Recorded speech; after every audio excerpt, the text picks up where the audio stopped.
Հայաստանի տնտեսությունը կարող է զարգանալ միմիայն Թուրքիայի հետ բաց սահմանի առկայության դեպքում, եւ որքան շուտ դա լինի, այնքան ավելի լավ։ Այս կարծիքին է Հայաստանի տրանսպորտի եւ կապի նախկին նախարար Անդրանիկ Մանուկյանը։ Շատ լավ կլինի, որ բաց լինի։ Մնացած արդեն պետությունները պետք է որոշեն, ինչպիսի քաղաքականություն իրականացնեն, այն մտավախությունները, որ դուք ունեք, մարդիկ ունեն, որպեսզի այդ մտավախությունները իրականություն չդառնան, որ թուրքերը կգան եւ կգրավեն Հայաստանի տնտեսություն։ Խնդրեմ, այնպեսի կարելի օրենսդրական դաշտ ստեղծել, որպեսզի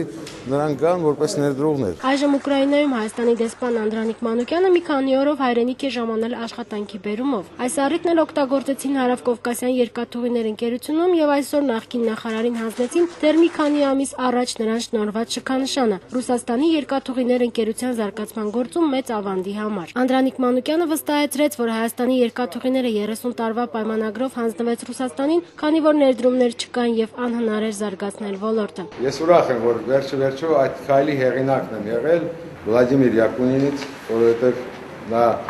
իսկապես մենք շատ մտերիմ ենք եղել եւ հիմա էլ մտերիմ կանք։ Միգուցե այդ ջեր հարաբերությունների արդյունքն էր նաեւ, ինչու՞ չէ նաեւ քաղաքական որոշումը երկու երկրների նախագահների, որ ռուսական երկաթուղին մտավ Հայաստան։ Կանե Հակոբյան, Հասմիկ Ֆարոյան, IPF։